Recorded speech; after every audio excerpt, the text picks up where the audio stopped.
Knowing what you want and what's stopping you from getting there is revealed during rest and digest.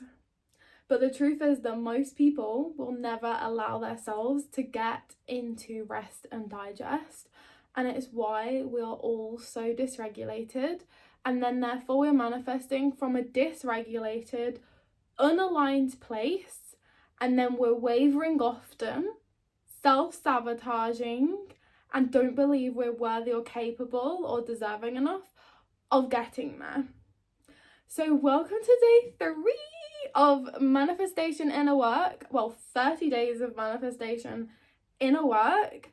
This is gonna be the literal fastest and easiest way of starting your manifestation inner work journey. Those that are a little bit far along, you'll probably also get something from this video. But for the beginner manifestors, you guys, rest and digest essentially is a moment of your nervous system where your body is literally resting and digesting. And when you're not in that mode, you're in pretty much fight or flight. Like all day, every day, you're in this heightened mental awareness state, like survival mode. This is where we're like stressed. And a lot of the time, we will manifest from a stressed state. Without realizing it, we'll be manifesting from a state of lack. Then the manifestation will happen slowly or in bite-sized pieces. And most of us don't actually let ourselves get into rest and digest until we're asleep. Even though we're probably doing sats. Even then, we're probably doing sats or something to get us to sleep. Or we're like scrolling on TikTok, something like that. And when you master manifesting from a regulated state like rest and digest, there's one thing that happens when you manifest from rest and digest. Your body is allowed to feel. It doesn't feel any other time. In the daytime, think about it. You're fight and flight, stressed. You're in that mode. You either continue being stressed and dysregulated or you distract. So you either fight and flight or you distract. So essentially by distracting yourself, you're fighting, right? So you're distracting yourself by like going on TikTok, watching a movie at night time, watching YouTube videos, spiritually bypassing on how to manifest, and then watching all the things and then not actually implementing them, taking the action. That's you manifesting from a dysregulated state. Because you're not actually manifesting, you're just intaking information, but like not actually doing anything about it. So what do you get? What do you get by feeling? Why is feeling so important? Because feeling is the secret. And when you feel, so many things happen that I'm about to talk about. So there's 2 things that happen. Your body feels your true desires and values. And secondly, your body feels your blocks. So if you're asking yourself constantly, what's blocking me? And what do I truly want? It's probably because you're not in rest and digest. I probably should have started with that. 2 most important things. You have to know what you want and you have to know what's blocking you. Super beginner, entry-level manifestation. Like, they're not gonna work unless you know what you want and then what's blocking you. So how do you do it? This is how to do it. So there's a couple things. So the first thing is feeling your desires and values. When you're in your body, you're in your heart. When you're in your head, you're thinking. When you think, what do I want, or what does my new reality look like, it's coming from an analytical place of what you think is good, which will often come from a very societal conditioning place. What would be good for me? What would get me accepted? What would make me feel good finally? Not what would make me feel better from an already good place, from a place of love, but what would fix me to make me feel okay now. And then this is something that's not aligned because it's what we think we want and we think it's going to make us feel a certain way. We think that by manifesting something, when it's from this state, we think that by manifesting it is going to fix us, and then we will feel okay, then we will feel confident, then we will feel all the things. And you know the saying, money doesn't buy happiness. Money buys a lot of things, but it's not going to make you feel more worthy. The feelings of worthiness, if anything, would be amplified by feelings of by money. So this is why people get rich and then they're miserable, or they win the lottery and then they lose it, because they get the money, but their self-concept, their internal state, their happiness baseline hasn't changed. They get it and then they're like, oh my God, what's going on? Because they thought they needed money, they thought they needed to win the lottery, but they didn't need that. Money is great to amplify freedom and buying things that make you happy, getting you to places and stuff. But you could have all of that and still not be happy if you're not happy on the inside. So you'll get the external materialistic feelings of happiness from traveling, buying nice things, but on the inside you'll still feel sad and empty. And you'll never know why if you don't rest and digest, because you'll never get into your body and allow your body to actually feel and send you the messages that it's trying to send you. But when you experience the emotions and the messages it's trying to send you, you're distracting yourself through social media, through movies, Netflix, YouTube, like everything. Oh, let me go out tonight, let me go watch a movie, let me go get a takeaway, let me go and binge eat or binge drink. That is what you do when you're distracted. I said this in the masterclass that I just filmed, which I'll announce tomorrow, but basically my distraction technique was playing with my hair like this. This was me comforting my nervous system.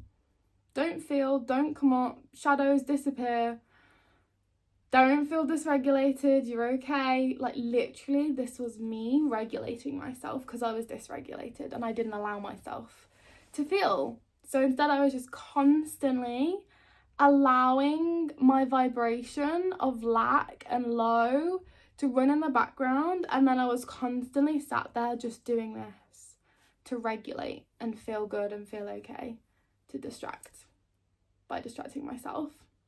So when you're doing this, you're coming up with things that you think you want rather than heart-aligned desires. That fixes nothing. And then also the next thing it's doing by feeling is your body is literally in healing mode.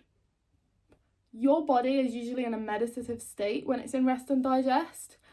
Meditation is like such a high vibrational state. It's also like a mode of healing. When you're resting and digesting, your body is literally resting, as it says, and when it rests, it heals. Your cells are renewing. Your body is digesting the food properly. If you don't, if you have like digestive issues, or you don't heal very fast, or you're always feeling like crap, it's probably because you're not in rest and digest enough. If you constantly have belly issues, like diarrhea, like belly pain and stuff, it's probably because you're not in rest and digest. So your body is trying to digest from a dysregulated, heightened fight or flight survival mode state. And in that case, it's focusing on keeping you alive rather than digesting your food correctly. If you're like me, I had stomachache throughout the whole of school and I'd blame it on my tights and how tight they were. But really it was just because I was dysregulated the entire time going through GCSEs and stuff. So that was fun. But in the end, I realised I left school and then the belly aches magically went away because I wasn't in a fight or flight anymore. But yeah, that it happens to so many people. But for manifestation, you can't manifest from a place of not knowing what you want, and you won't know what you want unless you feel, and you won't be able to feel unless you're in your body. You can't feel from your head. You can only analyze and come up with what you think you need, what you think you can have, what you think you need to make you feel better. Like, that is not a heart-aligned desire, and heart-aligned desires are the highest vibration. Thinking desires are the lowest vibration. Paired with the fact that you're in survival mode and the low vibrational desire because it's from your head, that is like so down here on the vibrational scale. Do you really think you're going to manifest? A, from survival mode, B, from a fight or flight survival mode desire. Like, no, it doesn't happen, does it? And that's what most people are doing. Truth be told, that is what most people are doing. All inner work, all journaling, all meditation, it all comes from rest and digest, if you didn't already know. It all comes from rest and digest. So then the second thing that's happening here is by allowing yourself to feel, it allows any doubts, any worries to then come up. And hence your limiting beliefs. And that is your blocks. Then when the blocks come up, you can dissolve them. And then your manifestation can happen effortlessly through an embodied and high vibrational state. But when you pick up the blocks, well, let's say you didn't even pick up the blocks because you was looking ahead in fight or flight, keeping an eye to make sure all the predators weren't going to eat you alive. You didn't notice the blocks on the floor that you need to pick up and overcome and get out of your way so you can actually manifest. Like, you don't notice those blocks. So you're like constantly tripping over and then going, oh my God, what's tripping me over? Like, you're looking up here, oh my God, what's tripping me? Who's out to get me? And then like, you're not looking down here. That's what goes on when we don't let ourselves feel. We don't let our doubts and our worries come up, and therefore our blocks and our limiting beliefs. Because when you think, oh, I'm not deserving and I don't feel worthy enough and I don't believe it could happen, which, by the way, we all get this at every single stage of manifestation. There's always a block. There's always some sort of belief that we got to overcome. Some sort of feeling of deservingness. No matter if you're a millionaire, becoming a billionaire, you're still going to be like, do I deserve to be a billionaire? Or am I destined to be a millionaire forever? It comes up at every step of the way, but it can't come up if you're not allowing it to. If you're not allowing it to feel, then how are you ever going to know it's there, running the show from the backstage? How? It's not going to happen, is it? It's just not going to happen. So then my question then is, what's your base vibration then? If these shadows and limiting beliefs are running in the background of the show, what is your base level vibration when you don't know what's going on behind the scenes? It's going to be low, isn't it? As we said before with the other example, it's going to be low. They're going to be like really low. And then, so say for instance, you are doing all the good manifestation techniques and you're in a state of love and gratitude a lot of the time, but then you still have these shadows running behind the show.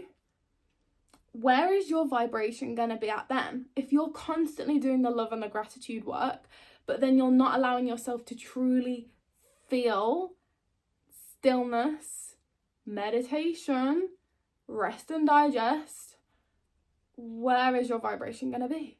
It's going to be somewhere in the middle, like an awkward middle ground, like about here. And guess what that's going to result in? An awkward middle ground in your manifestation. An awkward middle ground between your current self and your desired self. And you're stuck in the middle in limbo. And you're getting signs from the old reality, signs from the new reality, synchronicities. You're settling for less because you keep getting presented with this reality. But then you're actively trying to manifest this reality. And it's because you haven't allowed yourself to literally just sit and feel for a while and think, what the hell is going on, body? What the hell is going on, mind? What is blocking me? What's going on? What do I need to get rid of? What part of the old me do I need to shed? It's that simple. What part of the old me do I need to shed in order to make room for the new me to take up all of me? Because when you've got this old vibration and these old limiting beliefs, they take up so much room in your body. And then the room for your new you, where is it? There's this much room for the new you. The new vibration's this much room you can't handle anymore. Because the old you is taken up. It's running the show. It's continuously letting the old reality, the undesired reality, to live out. Because you haven't eliminated it and gone, no thank you, let's shed the old me and I'm going to actively choose differently now so I can have the new me. That's what's going on when we're not in rest and digest, by literally just feeling what's going on. You can't feel your true desires, you can't feel your heart aligned desires, and you can't feel the shadows and the blocks that are coming up if you're constantly in fight or flight and survival mode. We have to be getting in rest and digest. So the last part is, how the heck do we get in rest and digest? You're probably wondering. How we get in rest and digest is a lot of the time we make it so our brain isn't braining. We literally turn off our brain. So how do we do this? So many ways you can do this, okay? I first started to do nothing last year. At the beginning of last year was the start of my deepest level inner work journey. I took 2 weeks off from my business when I realised it was no longer aligned, and I did nothing for 2 weeks. I fully sat there and was like, okay, before my life was taken over by my business, now I'm going to sit and do nothing and think, what do I want to do with my life? I asked myself so many self-discovery questions, like, what would I do with the rest of my life if money and time wasn't a problem? I came up with YouTube. I did YouTube not long after realising that and starting the deep inner work. I started by just creating manifestation content. Now I create the inner work content because I've realised and embodied it and realised how important it actually is, rather than just the techniques. And I did nothing. And what I did by doing nothing is I sat down and gave myself a timer over time, and I said, okay, this is on top of meditating pretty much every day as well, I think I did at that time. But I literally sat down and I was like, okay, tea's at 5 o'clock. It's 3 o'clock now. I'm going to test myself to do nothing for 2 hours. This was when I first started journaling and meditating and all the relaxing things. Before this period, I would watch YouTube all day. Watch YouTube and Netflix a lot. I was really disciplined in terms of I don't watch random YouTube videos. I always watch self-development YouTube videos. But I realised by getting in these moments of nothing that by watching self-development YouTube videos, I was actually spiritually bypassing. So that's one thing I discovered, because by watching YouTube videos on self-development, it made me feel like I was doing the self-development. But I wasn't. I was watching the YouTube videos, inhaling the information and not actually taking action on it, and therefore not being embodied in it and not actually elevating in myself, because I wasn't doing the work that they were telling me to do. They were like, meditate, journal, do your manifestation, listen, do the shadow work, listen to your feelings, work on your triggers, all the things. And I was like, awesome. Write it down. Next video, what else can I do? Write it down. Oh, I can also do that. Cool, write it down. Oh, you can win the lottery? Oh, cool, write it down. I wasn't doing any of it. Tell me if this is you right now. Tell me if I've just revealed a shadow. Tell me if I've just revealed a part of you that's spiritually bypassing right now. Are you doing the work? And by just writing stuff down when you're watching a video is not the inner work at all. You have to... I created a rule for myself around this period as well. This is another thing that I did to start doing nothing, is that the amount of time that I watched videos, I would then spend doing the inner work, like actually doing the things that the videos were telling me to do, or doing nothing, because doing nothing is also the inner work, right? You're allowing all the things to come up. So I did nothing for 2 weeks. I realised loads of things. I got present with my body. I started to meditate. I started to journal properly every day.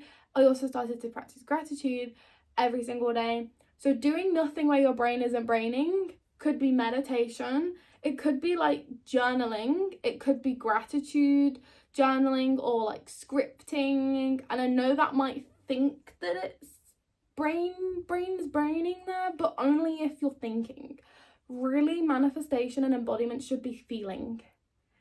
When you're feeling, you're on the right track. If you're not feeling and you're thinking, then it's the wrong track. So when you're scripting and meditating and affirming, it should all be coming from the body. It should all be inherently creating a feeling of good feelings in your body.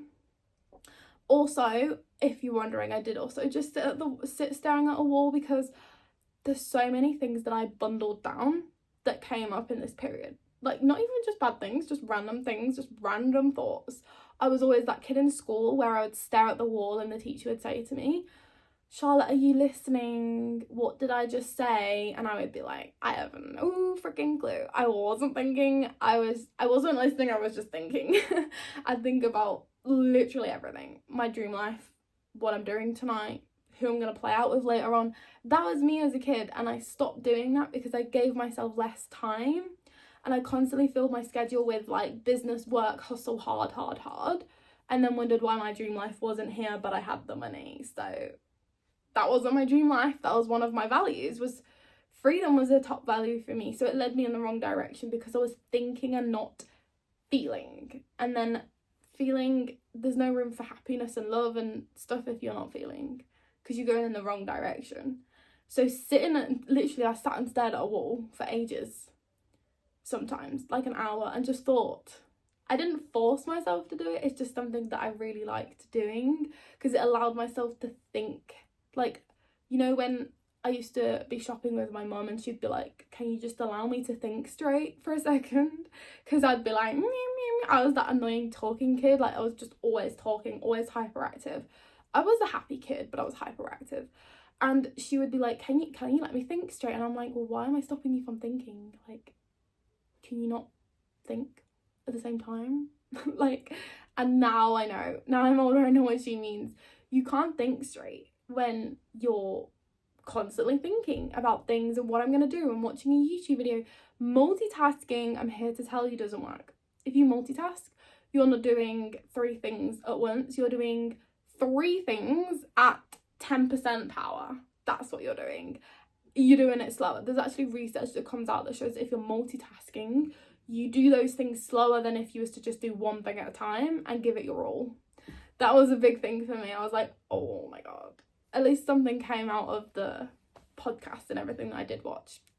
But so doing nothing as you, doing rest and digest, you meditating, doing nothing, just chilling.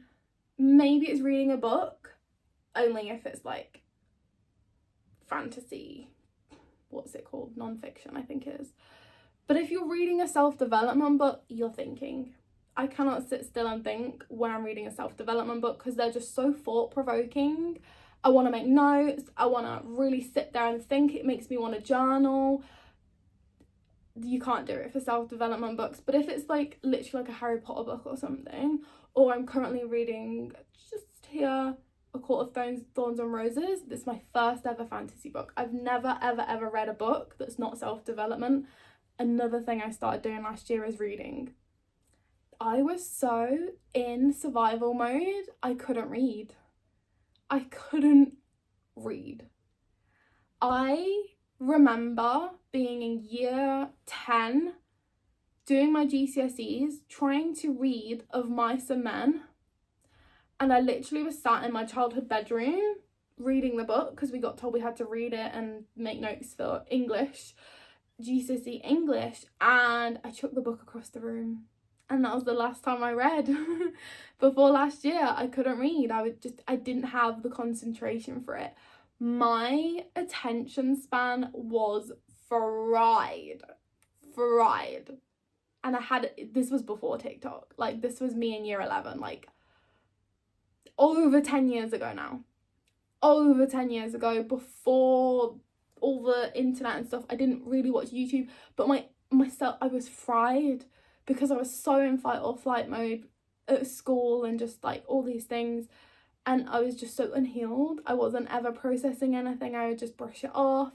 I didn't really have the support system so that if I did go to people and explain how I'm feeling, they would tell me to just ignore it as well. So that's what a lot of people get grown up with nowadays. Ignore it, do something nice, forget about it, it'll go away. That's what we get grown up with, and that's what I did. And then it bottled up, and then I was just constantly in fight or flight all the time. So yeah, I couldn't read. And then last year I started to do nothing for those 2 weeks, and I started reading one book. I really wanted to read. What was it over here? It was a shadow work journal, actually, and it tricked me. I thought it was a journal. I thought this book on the end was a journal. What's it called? I don't know. I think it's just called Shadow Work Journal. I got it from Amazon. I thought it was a journal. Half of it is a book. I had to read half of the book. And I literally felt so good after reading that half book. And then the rest of it was a journal. I felt so good. I was like, I've read a book. I've read a whole book. I read an entire book. And it wasn't even a book, really. It was a journal. She was just giving me instructions in the beginning. But I felt so good from that I bought the other journal. Then I read that. Then it was like a manifestation one. Then I started to read a bright orange one called something like 7 Steps to Manifesting or something like that. And I read that. And then before you knew it, I regulated my nervous system. I stopped playing with my hair. I stopped biting my nails. I started reading. I started getting to truth with what I wanted from my life. I started to feel. I started to do shadow work because I had the time and the feelings to come up and the acceptance for the feelings to come up. I didn't reject them, I accepted them, and I allowed them to come out and go, and I worked through them. I created a safe space for them to come up. All of this came from Rest and Digest. All of it came from Rest and Digest. And I've manifested the most in the last year that I've ever manifested ever in my entire life since then. I literally get paid to exist now. Before, I was working in an office that it was my business, me and Aaron's business. We had our own office, we had employees. I created a 9 till 5 for myself. A whole entire 9 till 5. The thing that I escaped 5 years ago, I created all over again. Coming from a dysregulated place and also a place of limiting beliefs, because I thought that a proper business meant you had an office and you had employees and you was working all week long, and then you was really, you had more morale and you had professionalism and you were deserving of it then because you worked really hard and you have a physical premises. So society, you did great at reprogramming the old version of me. And then I was like, this isn't what I want. What have I done? I wanted freedom, I wanted travel, I wanted adventure, fun, femininity and play. What have I created for myself? Literally, what is going on? And then that's what led me to do the spiritual awakening last year, where I did the 2 weeks of nothing. I allowed myself to feel, and all of these things came up. So I'm telling you now, if you're having any struggle in your life, I swear, Rest and Digest, just try it. Do whatever. It doesn't have to be meditating to start with, because I know a lot of people are like, I can't meditate. Try 5 minutes if you want to, or stare at a wall for 5 minutes. Pick up a book for 5 minutes. Start small, do nothing. Take some time off work, okay? If you really want to go there like I did, take time off work. Or something everyone can do, no excuse, is take the weekend. 2 days off your weekend and do nothing. Clear your schedule and do nothing. I swear, you will feel so much, good and bad, and you will really, self-discovery will occur. Tell me how you go. Tell me what you discover. I want to know all about it. Other than that, hope you have a lovely day, and I'll see you in day 4 of manifestation inner work tomorrow, where we're going to do part 2. I believe I'm going to do part 2 of how to stretch your manifestation rubber band to receive more and manifest more. I'm going to do that tomorrow. Okay, have a good day. I'll see you in the next one. Bye.